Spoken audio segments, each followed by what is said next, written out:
não em peças. Esse texto fala de crescimento. É claro que eu já te expliquei, você que veio no domingo, que o texto, quando diz alarga o espaço da sua tenda, esse texto está falando sobre a chegada dos gentios. Ou seja, alargar o espaço da tenda era aumentar esse espaço do tabernáculo, ao ponto que coubesse aqueles que aceitariam Jesus mais à frente, que é o nosso caso. Então esse texto fala de um crescimento que começa na minha casa e que dá continuidade na casa do Pai. Deixa eu repetir isso, porque isso é de suma importância. Não existe sucesso sem sucessão, amado. E não existe presença mais valiosa do que aquela que é cultivada dentro da tua casa. Então quando você traz a presença de Deus para dentro do ambiente, para dentro da tua casa, irmãos, isso irradia. E é tão lindo falar sobre isso, porque é tão bonito quando você está no teu banho, chuveiro, água descendo, e você percebe que Deus vem e te visita, sabe, irmãos? Eu creio nesse Deus. Quantas vezes o Senhor te pega nos lugares talvez mais impróprios da sua vida, e Ele tem isso. Às vezes você, dona de casa, está lavando a sua louça, e de repente o Espírito Santo, Ele vem e Ele te toma, e você sente uma presença gloriosa. Já falei sobre isso. Pelo motivo da minha família ter sido dizimada, pai, mãe, avós, todas as vezes que eu sentia cheiro de rosas, eu trazia aquilo para dentro de mim como algo ruim, como uma sensação de morte, até que eu entendi que Jesus é a rosa de Saron. Hoje, todas as vezes, eu falei sobre isso, eu vou voltar a repetir, que eu sinto um cheiro de rosas, eu sinto a presença de Deus de uma forma tremenda, irmãos. É como se o Senhor se manifestasse e dissesse assim: eu estou aqui. Você está entendendo? Diga amém. Você pode dar um glória a Deus aí? Você pode entender que não existe presença mais linda e mais maravilhosa do que aquela que é cultivada dentro da tua casa. Sabe, nós falamos sobre o salmista no Salmo de número 84, sobre os filhos de Corá, ou seja, eram os guardiões da porta do templo. Então, como guardiões da porta do templo, era cultivado essa função de pai para filho. E a pergunta é: o que você faz hoje inspira teu filho a te seguir? Ou a posição que você ocupa hoje no reino de Deus inspira eles a dizer: eu quero fazer o que o meu pai faz? E os filhos de Corá passavam essa função de pai para filho. Ou seja, eu te digo na minha pequena introdução, os filhos olhavam e diziam assim: o que o meu pai faz é tão glorioso, a função que ele ocupa é tão bonita, que quando eu crescer eu quero ocupar essa função. Então o Senhor está falando aqui de um crescimento. Está dizendo: alarga o espaço da tua tenda e o todo da tua habitação. Quero começar a falar nessa versão Almeida Revista e Atualizada. Ou seja, o que o texto se refere, pastor? O texto faz menção ao tabernáculo, irmãos. E o texto está dizendo que o tabernáculo mora em cabanas, e que eu devo alargar o espaço do tabernáculo. Então deixa eu tentar te fazer entender isso. Como é que pode o tabernáculo morar, pastores, em cabanas? Como é que pode a presença de Deus habitar em cabanas? Eu quero te dizer que Jesus é simples demais. Ele é aquele que cospe no chão, faz lodo e coloca na vista do cego e diz para ele: agora você vai lá se lavar no tanque de Siloé. Existe uma simplicidade no evangelho que nós temos perdido, sabe, irmãos? Nós estamos em busca de tantas coisas e não temos encontrado de fato a presença gloriosa do Pai nas coisas mais simples. E é o que eu quero falar com você hoje. Ou seja, é o tabernáculo morando em cabanas. Olha, mas esperando a promessa. Você está entendendo? Eu não sei onde você mora, eu não sei o que você tem vivido, eu não sei o que você tem passado, eu não sei qual é a adversidade que tem tomado a tua vida nesses dias. Eu não sei se tu está vivendo o que Paulo aos Romanos fala no capítulo 8, no seu versículo de número 31, que diremos, pois, acerca destas coisas. Eu não sei se tu está hoje olhando e dizendo, que diremos, pois, acerca destas coisas. Eu não sei se o grau da aflição do que você enfrenta é tão grande, que tu está dizendo, Deus, aonde tu está nesse negócio? O que eu estou vivendo é algo surreal, você se vê em cabanas. Mas eu vim te dizer que você está debaixo de uma promessa. Ainda que seja em cabanas, havia uma promessa, e a promessa falava sobre crescimento. Você está entendendo? Diga amém. A promessa havia delegado sobre aquela cabana, sobre aquela tenda, um crescimento. E é isso que a igreja precisa entender, é isso que a gente precisa compreender. O que se fala de crescimento, irmãos, é uma tenda. Repita comigo, é uma tenda. Mas tem promessa. Você pegou ou não pegou ainda? É uma tenda, mas tem promessa. No meu passado, as pessoas olhavam para nós e diziam, aquele ali é o filho da Madalena. O pai morreu aos 37 anos por problemas de bebida alcoólica. Minha mãe agora começa a se envolver também com bebida alcoólica em bares. Quantas pessoas olhavam e diziam assim, é o filho da Madalena, não vai dar em nada. Mas eu quero te dizer que eu já estava debaixo de uma promessa. Quem está debaixo de uma promessa vive coisas extraordinárias no Pai. Eu não sei, mas eu hoje vim aqui para te dizer que o teu presente não determina o teu futuro. Não é o que você enfrenta hoje que vai dizer o que Deus é capaz de fazer por você amanhã. Eu acredito na madrugada. Você também acredita na madrugada, irmãos?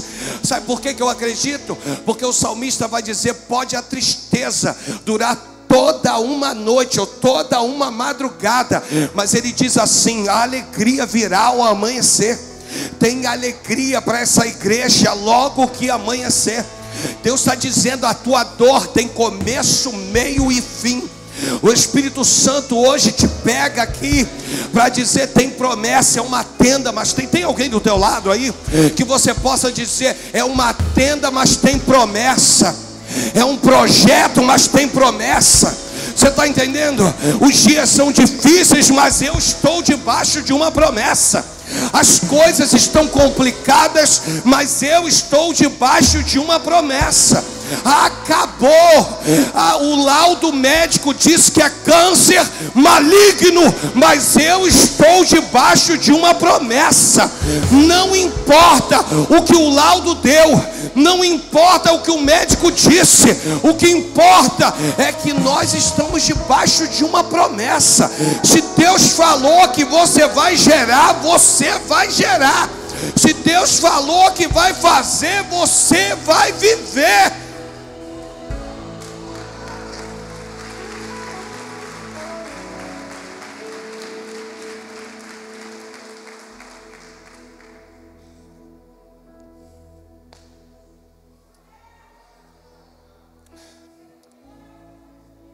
Evangelho de João, capítulo 1,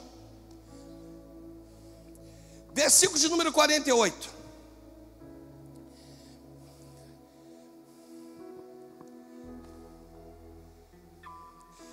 Volta um pouquinho, volta ao 46.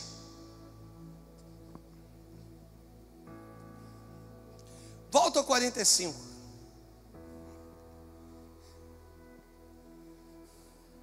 Olha o que diz o texto. Filipe encontrou a Natanael e disse-lhe, achamos, aquele de quem Moisés escreveu na lei, e a quem se referiram os profetas. Aí ele vai dizer, qual é o nome? Jesus, o filho de... Perguntou-lhe Natanael, de Nazaré.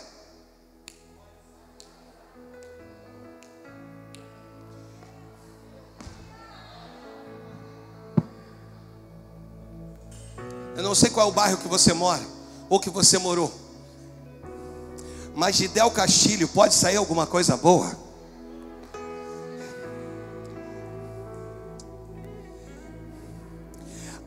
resposta de Filipe é cirúrgica. A resposta de Filipe é assim: olha, é um tabernáculo, é uma cabana, mas tem promessa sobre ele. Ele vira e diz assim: vem e vê. Há uma briga teológica aqui, que a resposta de Filipe é uma resposta de alguém que está chateado. Afinal de contas, Natanael desdenhou de Jesus, e Filipe já havia experimentado Jesus. Então fica aquele negócio meio que... E ele diz assim: vem ver, constate você. E graças a Deus, Natanael foi. E isso é muito complicado, irmãos. Não é uma coisa fácil de entender, porque é apenas uma tenda. É um tabernáculo. Eu expliquei do porquê de tenda, porque somos peregrinos. O porquê de tenda, porque se Deus determinasse, desmonta tudo e monta em outro lugar. Assim era feito. Porque não era o lugar, era a presença. Não era o ambiente construído, mas a presença que se manifestava no ambiente construído. Quando você constrói ambientes para Ele, Ele vem. Por isso, no Evangelho de Mateus, capítulo 6, versículo 6, Jesus vai dizer: tu, porém. Se no versículo 5, volta ao 5, se no versículo 5 ele vai dizer a respeito dos hipócritas, que oram nas sinagogas, nos cantos das praças para serem vistos pelos homens, em verdade esses já receberam recompensa. Aí quando começa o versículo 6, ele vira e diz assim: tu, porém. Quem é esse? É aquele que um dia já entrou no quarto e que sabe a intimidade que o pai já gerou com ele e ele com o pai. Tu, porém, é o apóstolo Pedro virando, não nesse texto, e dizendo: vós, porém, sois raça eleita, nação santa, sacerdócio real e povo de propriedade exclusiva de Deus. Você está entendendo? Diga amém. Deus tem um particular contigo. Essa noite Ele está dizendo: tu, porém, tu não é igual a eles. Quando orares, entra no teu quarto e fecha a porta, e fechada a porta, é o que o texto diz, orarás ao teu pai. O teu pai já está dentro do ambiente da oração. Você está entendendo? Ele não se revelou, mas ele já está dentro do ambiente. Não é você que vai orar e o pai vai descer e vai vir, não. Ele já está aguardando por você dentro do ambiente. E quando você orar, ele vai se permitir ser revelado. É isso que a gente precisa entender. Sabe, é ficarmos tão presos a tantas coisas. Tem promessa sobre a sua vida. Promessa de quê, pastor? Promessa de crescer, promessa de permanecer e de forma poderosa. Ah, pastor, mas é tudo isso? É. Olha o que o escritor aos Hebreus, no capítulo 11, no versículo 9. Olha o que diz esse texto para encher teu coração. Olha o texto. Diz assim: pela fé peregrinou na terra da promessa, como em terra alheia, habitando em tendas com Isaque e Jacó, herdeiros com ele da mesma promessa. Continua: porque aguardava a cidade que tem fundamentos, do qual Deus é o arquiteto e edificador. Ah, pela fé também, a própria Sara recebeu o poder para ser mãe, não obstante o avançado da sua idade, pois teve por fiel aquele que lhe havia feito a promessa. Sabe como é que nós estamos, irmãos? Deixa eu falar sobre isso de novo. Flexibilizando algumas coisas, olhando e dizendo: não, isso aqui não se encaixa muito bem, isso aqui não é muito aquilo que eu esperava, que eu desejava viver. E Deus quer que você avance, sabe? Deus quer que você continue. Por isso o texto vai dizer: e não o impeças. E não o impeças. Deixa eu te fazer entender isso um pouquinho. Em 1 Tessalônica, no capítulo de número 5, no versículo de número 19, o texto é pequeno, mas altamente sugestivo. O texto está dizendo o seguinte, me ajuda, posso contar até 3, você lê? 1, 2, 3, vai.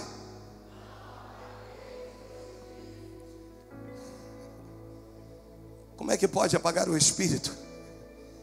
Afinal de contas, não se trata do Espírito de Deus. O texto jamais faria menção, dizendo: não apagueis o Espírito, se nós não tivéssemos condições de apagar o Espírito, irmãos, na nossa vida. O texto está dizendo: não apagueis o Espírito. Para de tratar aquilo que é espiritual como coisas naturais. Não apagueis o Espírito. Aprendi isso, já falei isso aqui algumas vezes, vou repetir de novo. Aprendi isso nos debates com Antonieta Rosa, a pastora Antonieta Rosa. Ela dizia: aquele que não se assenta para aprender, não é capaz de se levantar para ensinar. Nós estamos num eterno aprendizado, irmãos. O problema é que nós nos declaramos que sabemos muito. Não o impeças. Não apagueis o Espírito. Para de guerrear, para de lutar contra a vontade do Pai na sua vida. Não apagueis o Espírito. Deixa com que o Espírito tenha liberdade de agir na tua casa, na tua vida, na tua família.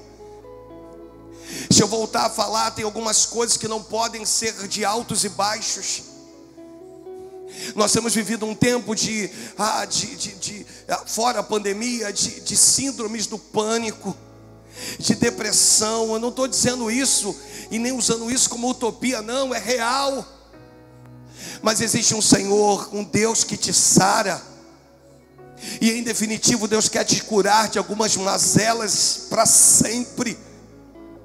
Não é mais, sabe por quê? Deixa eu falar com vocês, amadas. Às vezes você quer que o marido te entenda, mas tem uma hora que cansa. Tem uma hora que a tua melancolia cansa. É igual um homem também que não sai para o seu devido dever.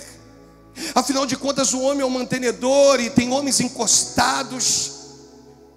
Tem uma hora que cansa. E a gente vai pedindo força a Deus, força a Deus. Eu lembro do Senhor curando Elias. A forma que Deus cura Elias é lindo. Elias está na caverna depressivo. Sabe a forma que Deus cura ele? Deus cura Elias dizendo para ele: vai e volta. É como se o Senhor desse uma nova incumbência para Elias. Sabe o que Deus está falando para você? O que está faltando na tua vida é se entrelaçar na obra, é entrar, é mergulhar de cabeça. É chegar diante da tua liderança e diz assim, sabe? Porque de boca é fácil, irmãos. Quantos foram os dias passados aqui, funcionário de férias, da gente limpando a igreja. E quantas pessoas dizem assim: pastor, se estiver limpando, me chama. Eu não preciso te chamar não, tu pode chegar aqui, tem sempre algo para fazer. Vai ter sempre um banheiro para lavar. E isso é que alimenta a nossa vida. É quando você faz coisas que ninguém vê. Ninguém precisa ver o que você está fazendo. É quando você se propõe a fazer isso e você está aqui, tu está passando cera no altar. Quinta passada, quinta retrasada e a outra quinta eu passando cera no altar e nem o pregador eu era. Sabe o que Deus está dizendo? Nesse momento que tu está servindo, filho, você está fazendo a minha obra e você está servindo a mim. Não é a pessoas. Ninguém precisa te ver fazendo aquilo que você pode fazer para mudar a tua história. Por isso as portas estão fechadas, porque você tem apagado a ação do Espírito Santo na tua vida. Repita comigo: aquele que é do Pai Primeiro, o maligno não o toca. Segundo, o que era para dar errado. Vamos de novo, diga: aquele que é do Pai. Primeiro, o maligno não o toca. Segundo, aquilo que era para dar errado dá certo. Sabe o que aconteceu com a pastora Deise? Ela falou, eu virei para ela e disse assim: amor, que leito é esse que te colocaram? Ela falou: nem eu sei. Eu falei: mas eu sei, nós servimos a um Deus vivo. A enfermeira veio e disse assim: olha, o leito dela não era esse não, tá? Mas não tinha vaga no leito inferior, e nós tivemos que acomodá-la no melhor leito do hospital. Você está entendendo? Diga amém. O que era para dar errado dá certo na vida do homem de Deus, da mulher de Deus. É isso que a gente experimenta do Senhor. Aí ficou eu e ela lá dizendo: meu Deus, que lugar lindo. Que lugar, ó, hospital, hein? Hospital, que lugar lindo é esse que Jesus me trouxe. Você está no meio do Euroaquilão, mas tu está glorificando o Senhor. Tu está no meio de um vendaval e tu está dizendo: Deus, tu és lindo, porque eu te vejo nos pequenos detalhes da minha vida. Deus está dizendo com alguém hoje, quer falar contigo hoje. Ele quer te tirar da inércia, Ele quer te tirar desse comodismo espiritual que você entrou e você está fragmentado nele, está parado, e Deus quer poder te pegar e te mexer, não o impeças. Você está entendendo? Diga amém. Mas eu vou te dar a hermenêutica dessa frasezinha: não o impeças. Calma, eu vou te dar a verdadeira interpretação desse texto. Beleza. Mas sabe o que eu amo na Almeida Revista Atualizada? Nesse texto, porque o texto diz assim, ó: alarga, me ajuda, alarga o espaço da tua tenda, ponto e vírgula. Estenda-se o todo da tua habitação, e não o impeças, ponto e vírgula. Pô, pastor, não entendi. Você vai entender. Alarga o espaço da tua tenda, ponto e vírgula. Estenda-se o todo da tua habitação e não o impeças, ponto e vírgula. Deixa eu te fazer entender. Ponto e vírgula é um substantivo masculino. Eu vou ter que ler aqui, irmãos. É um substantivo masculino. Dentre a sua função é enumerar algumas coisas, mas eu quero ficar com o que ele indica. Indica uma pausa maior que uma vírgula. Repita comigo: uma pausa maior que uma e mais fraca que um ponto final. Então, um ponto e vírgula indica uma pausa maior que uma vírgula e mais fraca que um ponto final. Ou seja, não encerra uma história, mas separa por períodos. Deus está hoje dizendo para você que tem um novo tempo na tua vida. Olha para alguém e diga assim: eu tenho um novo período para você. Não impeças. Toda vez que você tenta impedir, Deus entra lá com ponto e vírgula para dizer: você não entendeu o que eu tenho para a tua vida. É um novo período para você. Uma vírgula separa duas frases, um ponto final termina uma história. Um ponto e vírgula é o início de um novo período na nossa vida. Deus tem coisas lindas para você. Deus tem coisas maravilhosas para a tua vida. Não, olha o que diz esse texto na Nova Tradução. Olha o que diz. Olha só: aumente a sua barraca, torne ainda maior o lugar onde você mora e não faça economia nisso. Olha, e não faça economia nisso. Olha o que diz a NVT. Olha a NVT. Tem? Não precisa? Isso, obrigado. Amplie o lugar onde mora. Construa mais um cômodo. Aumente sua casa e não economize nisso. É o que o texto está dizendo. Não impeças. Não faça economia nisso. Não economize nisso. Por quê, pastor? Olha a frase aqui: não seja negligente no fornecimento de materiais para aumentar bastante a tenda da habitação. Vou repetir: não seja negligente no fornecimento de materiais para aumentar. Me ajuda, aumentar como? Aumentar bastante a tenda da habitação. O que Deus está dizendo? Para de enterrar o teu talento. Pare de enterrar o talento que Deus confiou nas tuas mãos. A um ele confiou 1, a outro 2 e a outro 5, segundo a sua capacidade. Tu está preso olhando o teu irmão que está com 2, o outro que está com 5, e você não está negociando aquilo que Deus confiou nas tuas mãos. Se você só tem 1, querido, e o irmão tem 5, é porque o irmão, Deus olhou para ele e viu nele capacidade de negociar 5. Então é isso que eu preciso entender. Não negocie o teu talento, não enterre o teu talento, não enterre aquilo que Deus confiou, não negligencie, não seja negligente no fornecimento de materiais para aumentar bastante a tenda da habitação. Mas eu já sofri muito na obra de Deus. Pastor, você não tem noção o que já fiz. Não importa, a obra não é tua, a obra é do Pai. Eu nunca vi Deus usar alguém e não dar refrigério. Eu nunca vi Deus tomar alguém e não dar bálsamo de Gileade. Às vezes Deus não vai te curar não. Estou com a pastora Deise no hospital. Não vai não. Mas Ele derrama o bálsamo de Gileade. O próprio Jesus é o bálsamo de Gileade. Ele é o que você necessita para poder trazer refrigério, para poder trazer anestésico para a tua dor. Você está entendendo? Diga amém.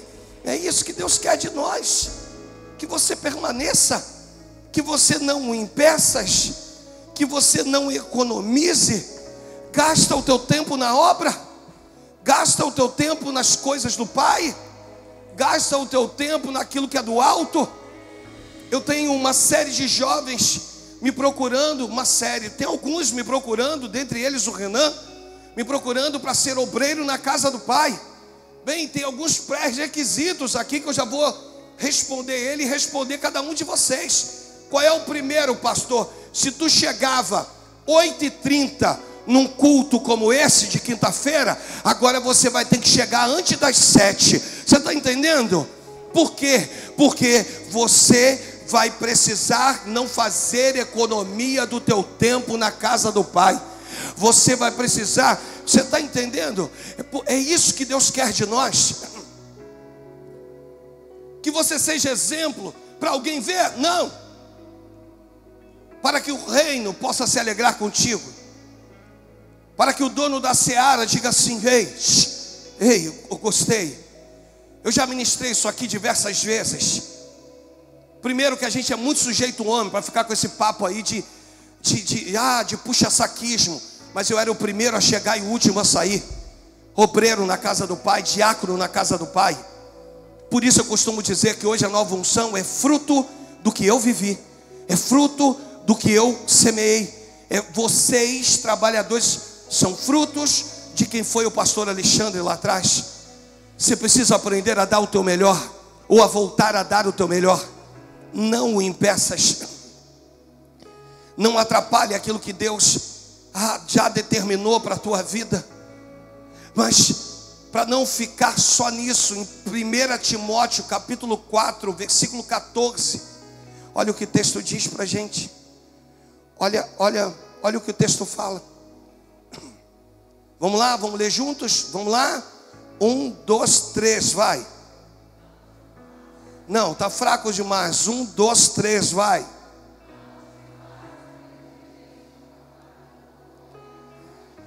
O qual, mediante, para aí, não te faças negligente para com o dom que há em ti, o qual te foi concebido mediante profecia.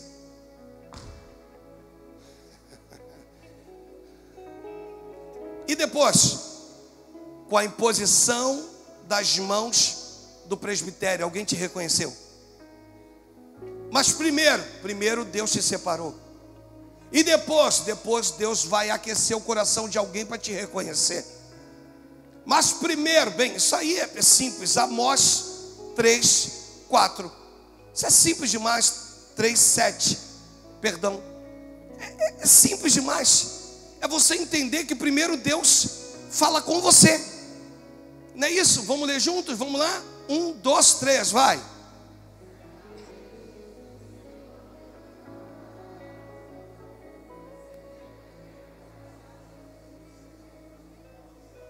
Repita assim comigo. Primeiro, Deus fala comigo.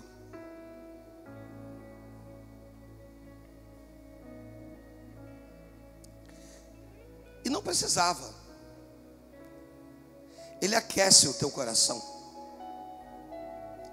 Por isso, 1 Timóteo, lá no capítulo 4, versículo 14, está dizendo: não te faças negligente para com o dom que há em ti. Olha para mim, tu está esperando pelo quê? Jesus tem que voltar agora para ti? Está esperando o fôlego de vida acabar? Está esperando pelo quê? Para se movimentar? Por que tu resolveu impedir o crescimento? Pelos seus achismos? Pelo nível da batalha que você enfrenta? Você não entendeu que a tribulação é leve e momentânea e que produz para nós eterno peso de glória? Você não entendeu que por mais que Romanos 8:31 diga que diremos, pois, à vista destas coisas, a conclusão do texto é uma pergunta: se Deus é por nós, quem será contra nós? Você não entendeu que Deus hoje quer te pegar e quer te movimentar de uma forma diferente? Que o que você tem feito para Ele ainda é muito pouco daquilo que você pode fazer.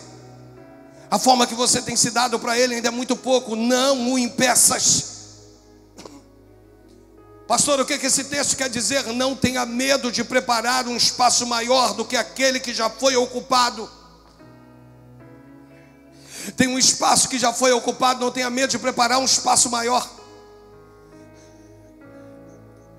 É compreender o quanto Deus trabalha em nós e através de nós.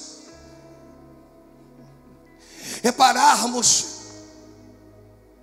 de ficarmos tão. É entender que tem um ponto e vírgula. É compreender que na saída de Elias, de Querite para Sarepta, o sinal era o ribeiro. Pois enquanto tinha água, os corvos vinham e traziam pão e carne ao amanhecer e ao anoitecer. Até que a Bíblia diz que o ribeiro secou. E aí eu fico tentando imaginar naquela manhã, Elias olha e percebe que os corvos não vieram. Só que o meu problema não é esse, irmãos. O maior problema que nós enfrentamos não é esse. O maior problema é em saber por que os corvos obedecem mais do que nós. Eu fico tentando imaginar Deus dando uma ordem para os corvos: olha, eu ia secar o ribeiro hoje, mas Elias não entendeu ainda que ele vai ter que ir para Sarepta. Ele não compreendeu ainda. Então faz o seguinte, leva novamente. Só que eu estou falando de uma ave. E eu tenho uma ave em casa, irmãos. É inteligente, sim. Bastante, sim. Mas não ao ponto de ser mais do que eu e você. Deus está falando de um tempo em que os corvos estão voando na sua direção, no território do seu Querite. Qual é o significado de Querite, pastor? É colocar do tamanho certo. Sabe por quê que Deus não te leva para Sarepta de uma vez? Porque primeiro Ele tem que te colocar do tamanho certo. Ele olha para nós assim: não, Alexandre, não. O Alexandre precisa diminuir mais. Ele não está do tamanho certo. Quando Elias entra e é posto do tamanho certo, Deus leva ele para Sarepta. O que significa Sarepta? Lugar da fundição. Qual é o significado disso? Quando Deus te coloca do tamanho certo agora, Ele precisa te moldar, Ele precisa me moldar. Esse é o Deus que eu sirvo. E aí Ele começa a me moldar. É o barro na mão do olheiro. Pode ter quebrado, mas permanece na mão do olheiro. Pode estar completamente despedaçado, mas o olheiro não perdeu um pedaço desse vaso. E é isso. É o Senhor dizendo: eu ainda tenho vasos na minha mão. Diga a eles isso hoje, Alexandre, que eu ainda tenho vasos na minha mão, todo quebrado, insistindo ainda que quer ser da mesma maneira. E é isso que Deus quer mexer com a gente. É os corvos que estão voando, que já eram para ter parado de servir a Elias, mas não pararam de servir, porque Elias, desculpa a expressividade, talvez tão afrontosa, Elias o cabeçudo não entendeu isso. É tão difícil às vezes a gente entender algumas coisas que são tão práticas. E não o impeças. Deus está virando para alguém hoje, está dizendo: não tenha medo. Não tenha medo de preparar um espaço maior do que aquele que já foi ocupado. Não fica com medo, pois a visão é do Pai. Eu gosto do Evangelho de Mateus capítulo 1, versículo 20, porque nesse texto eu compreendo que aquilo que é meu eu cuido, aquilo que é do Pai é Ele quem cuida. Enquanto ponderava nestas coisas, tem gente ponderando nas coisas, eis que lhe apareceu em sonho um anjo do Senhor, dizendo: José, filho de Davi, não temas. Me ajuda, o que ele diz? Vamos lá, Nova Unção, o que ele diz? Tem gente me assistindo. Deus está dizendo para você: para de ficar ponderando. E ainda que ponderando, o anjo se manifesta para José. E o anjo vira e diz assim: não temas. Olha a conclusão do texto: não temas receber Maria, tua mulher, porque o que nela foi gerado é do Espírito Santo. Quando Ele gera, Ele cuida, irmãos. Aquilo que é gerado por Deus, Ele cuida. Um dia eu virei para Deus e disse: Senhor, Tu me trouxe para esse ambiente maior. Estava tudo tão confortável na igreja antiga, e a gente passa cada aperto, cada momento que você diz: meu Deus, e agora? Aí o Senhor ministrou: mas fui eu que te dei esse projeto. E se sou eu o dono da seara, se sou eu o dono da obra, o Senhor, o Rei, eu cuido de todas as coisas. E aí Deus me pegou, Ana Paula, me pegou dizendo o seguinte: acaso houve algum mês que eu não fui contigo? Acaso teve algum mês que você atrasou o aluguel nesse ambiente? Acaso teve algum mês que você deixou de pagar os compromissos dessa casa? Não vês tu que eu tenho estado contigo? Porque aquilo que eu gero eu cuido. E o Espírito Santo hoje está incitando você, está dizendo para você: avance, não pare. Você está preso a algumas coisas e Deus quer que você avance. Não tenha medo de tomar decisões. Não tenha medo de preparar um espaço maior do que aquele que já foi ocupado. Já tem um espaço ocupado e Deus está dizendo: eu quero que você alargue o espaço da tenda, pois tem pessoas que precisam chegar. Você está entendendo? Diga amém. Você entende? Posso aqui fazer um último adendo, por favor? Você sabe que no segundo livro dos Reis, nos últimos versículos do capítulo de número 5, fala de um homem chamado Geazi.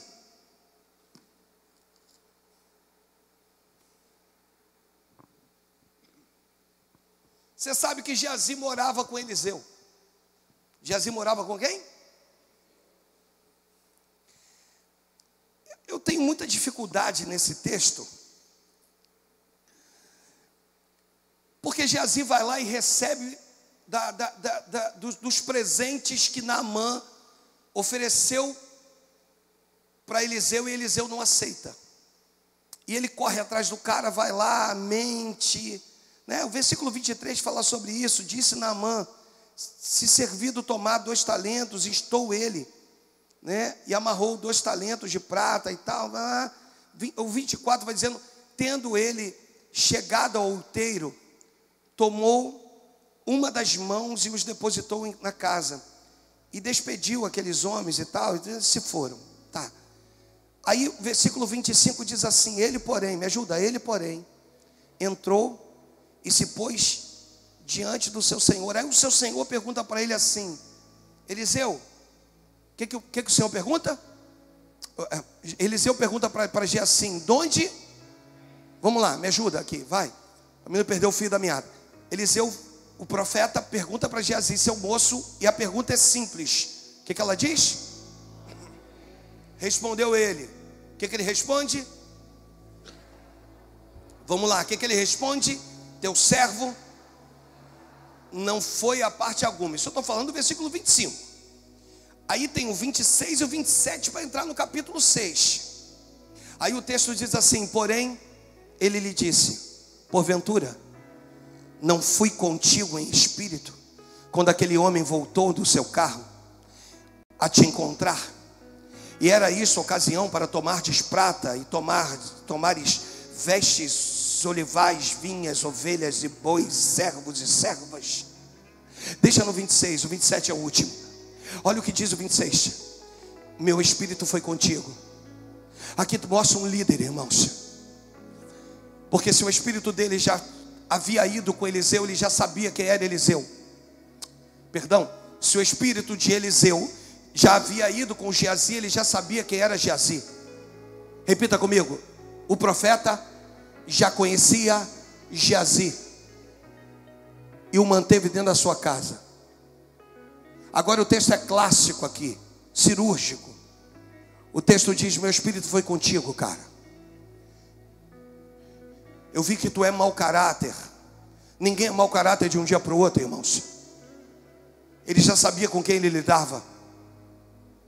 Por que tu deixou isso aí acontecer contigo?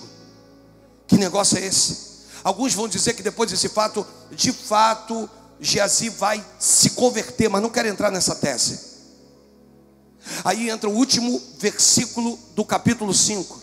Deixa eu falar para você, tem gente vivendo o último versículo do capítulo 5.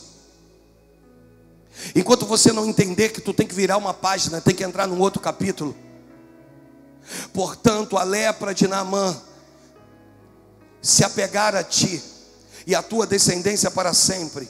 Aí o texto, parte final do versículo, o que ele diz? Então saiu de diante, me ajuda, saiu de diante dele leproso, branco como a neve. Deixa eu falar para você, tem coisas que já eram para ter ido embora da tua vida há muito tempo. Tem coisas que já deu. Por quê, pastor? Porque você precisa viver o capítulo 6. No capítulo 6, depois que Geazi sai, o crescimento chega. Disseram os discípulos dos profetas a Eliseu: eis que o lugar em que habitamos contigo é estreito demais para nós. Sabe como é que está a minha pegada hoje, irmãos? Do fundo da minha alma e do meu coração.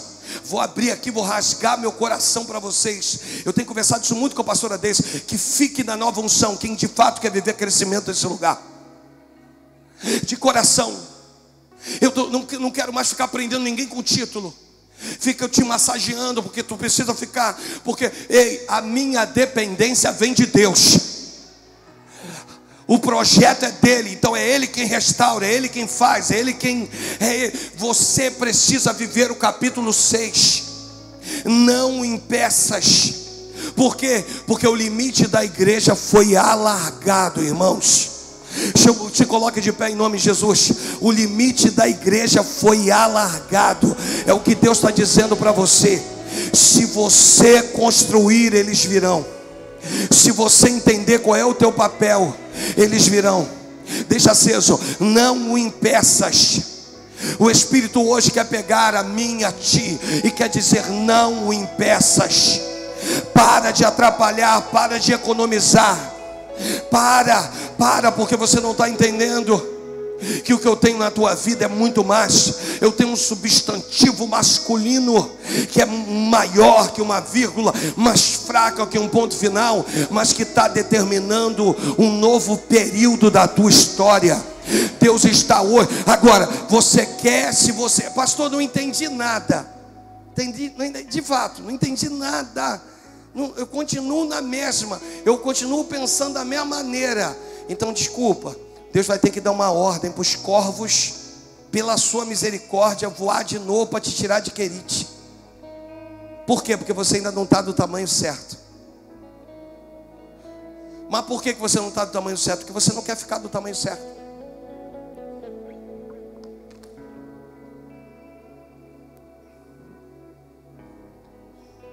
Deus hoje está dizendo: tem um novo tempo, um novo período para a tua história. Tem um novo período para o teu ministério. Tem um novo período para a tua família. Deixa eu te falar, não é por força nem por violência, mas é através do Espírito do Senhor. Não precisa arrombar a porta, pois Ele é a própria porta. Ele vai dizer: se alguém entrar por mim, quem entrar sairá e achará pastagem. Ele vai dizer: eu sou a porta. E é isso que nos importa, irmãos, é entendermos o Senhor nas nossas vidas. Adversidade nenhuma.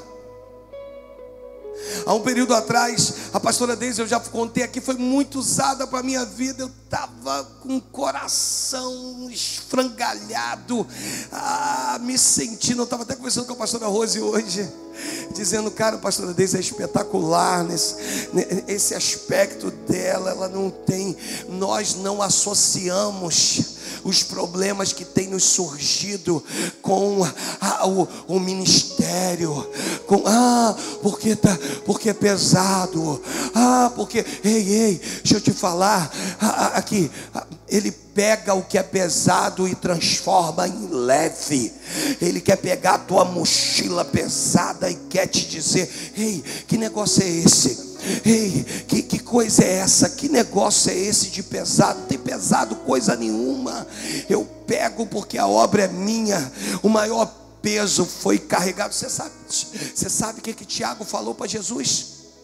Senhor, se possível que eu possa beber desse cálice. Aí Jesus olha para eles assim: rapaz, tem certeza do que você está pedindo? Acaso tu poderá beber do cálice que eu beberei? Foi o primeiro a morrer a fio de espada, em Atos, lá no capítulo 12. Deus está dizendo para você: o maior preço já foi pago na cruz do Calvário por mim e por você. E o Senhor está dizendo: não o impeças. E ainda que você esteja se vendo hoje numa situação debaixo de um tabernáculo, debaixo de uma tenda, saiba que Jesus é simples demais. Ele pega quem não é e faz ser. Ele pega o que vai dar errado e transforma naquilo que vai dar certo. É isso que Ele faz. Mas hoje a pergunta é: eu posso contar com você? Posso contar contigo?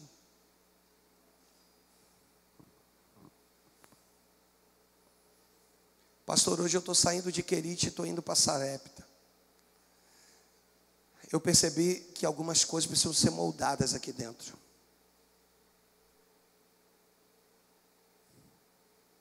Posso contar contigo? Para ser servo dos irmãos, o menor da casa. Pastor, hoje a minha saúde não me ajuda, nem a minha, amados. Eu carrego comigo até o dia que Jesus vai me curar uma asma que tu não tem noção. Às vezes estou aqui limpando, às vezes andando de patins, eu tiro, pego a minha bombinha e...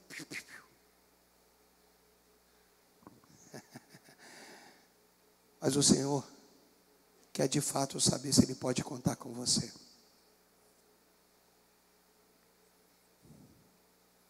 Não o impeças. O que é isso, pastor? Não faça economia. O Que é isso, pastor? Não tenha medo de preparar um espaço maior do que aquele que já foi ocupado.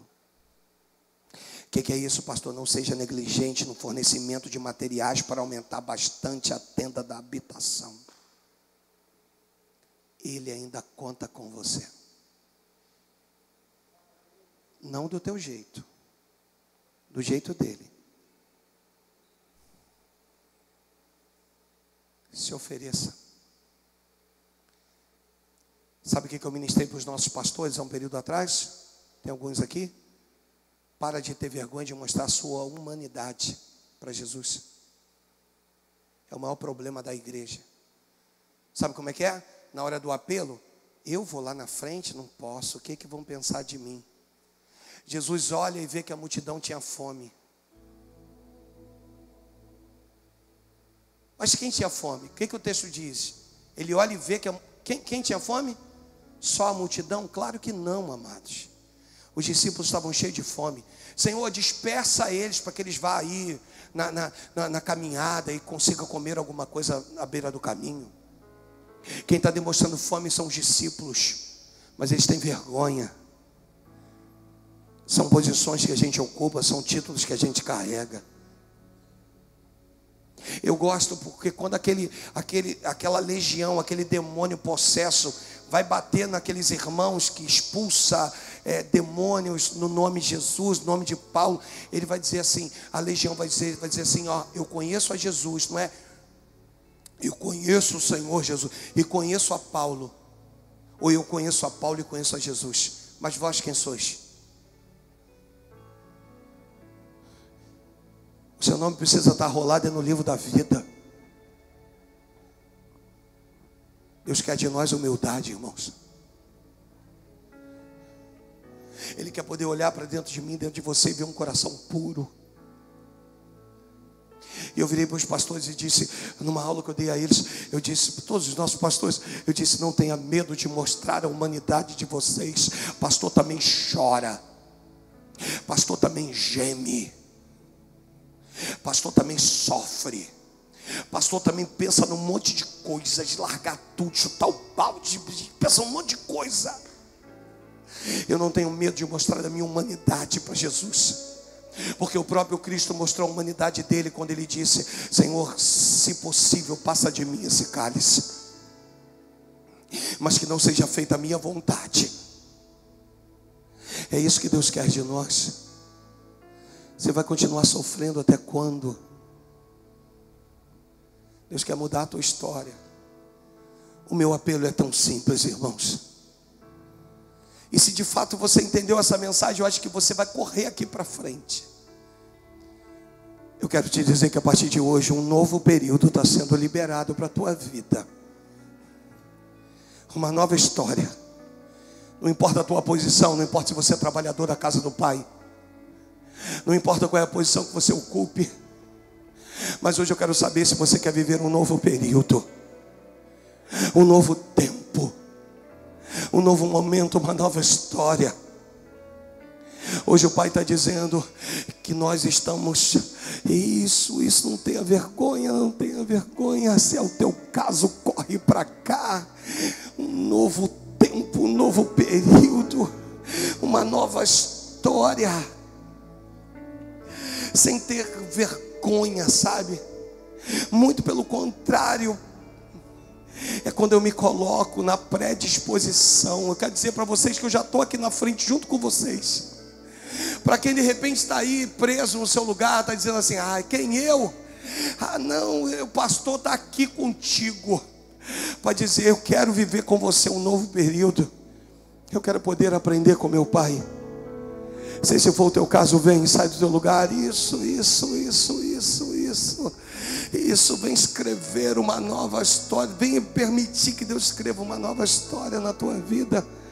Um novo momento. Isso, eu continuo aqui ministrando, porque eu sei que Deus quer fazer algo com você hoje.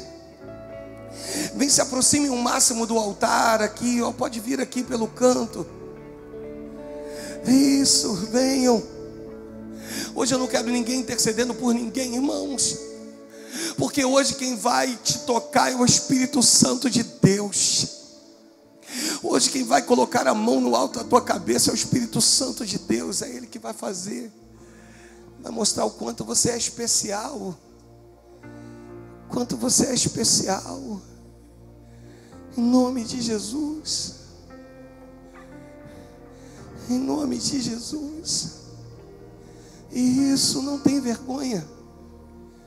Não fique tímido, tímida.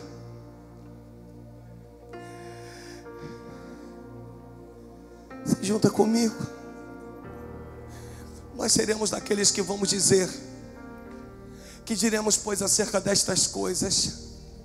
Se Deus é por nós, quem será contra nós? Oh, quem será contra nós? No versículo de número 32 desse texto, o texto diz: aquele que não poupou o seu próprio filho, antes por todos nós o entregou, porventura não nos dará graciosamente, olha, com ele todas as coisas. O 33 diz: quem tentará acusação contra os eleitos de Deus? É Deus quem os justifica.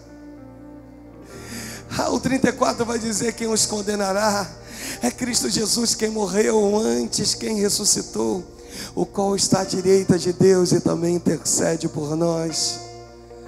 Quem nos separará do amor de Cristo? Será tribulação, angústia, perseguição ou fome, nudez, perigo, espada. Como está escrito: por amor de ti somos entregues à morte o dia todo. Fomos considerados como ovelhas para o matadouro. Em todas estas coisas, porém, somos mais que vencedores. Isso. Ele é contigo. É o teu Deus, é o teu Senhor. Quer te pegar hoje, te dar a mão hoje. Guardei a sede, permaneci de pé. Ele sonda o teu coração, sabe? A canção não mudou. Guardei meu coração pra te encontrar. Oh, aleluia. Ainda teu nome mexe com minha estrutura. Estou queimando de amor. Estou queimando de amor. Hoje Deus vira e diz: dispõe-te.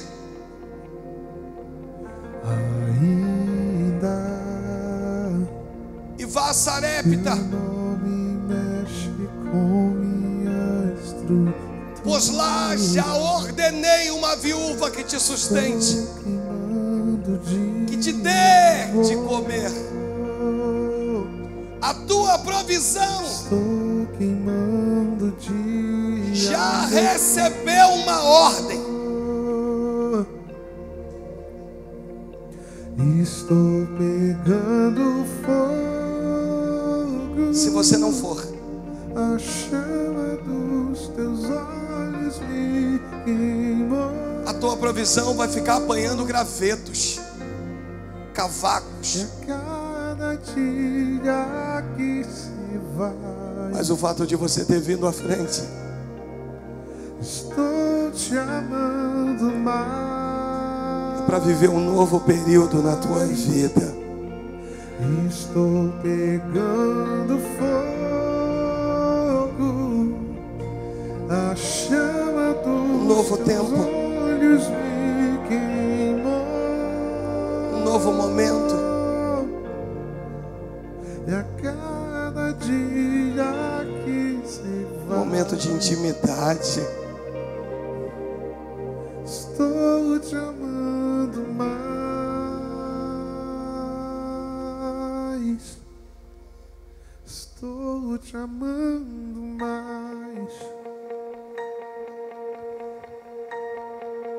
A canção não mudou. Guardei azeite, permaneci de pé. Posso terminar esse culto aí pertinho de vocês? A canção não mudou. Guardei meu coração pra te encontrar.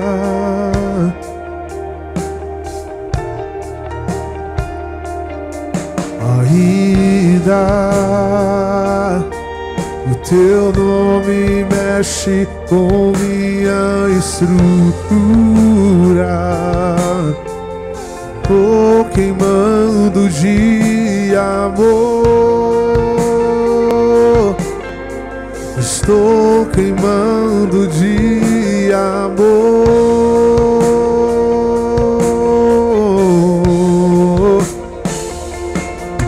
Ainda o teu nome mexe com minha estrutura. Estou queimando de amor. Estou queimando de amor.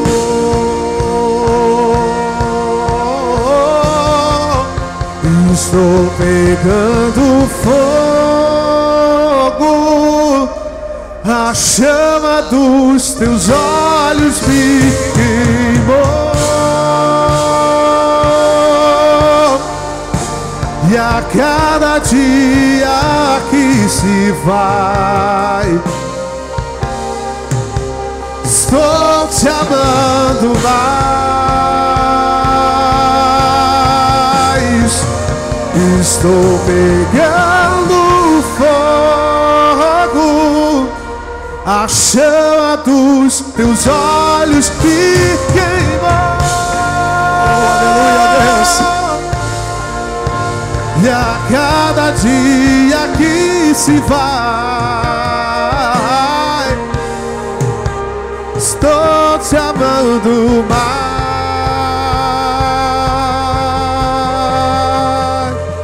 Tenho lugar na mesa. Pode se assentar. Venha, não demore, estou te esperando. Aqui é o teu lugar. Tem lugar à mesa.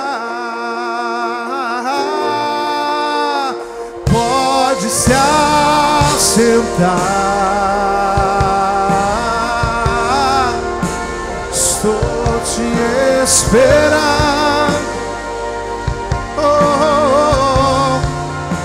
Aqui é o teu lugar.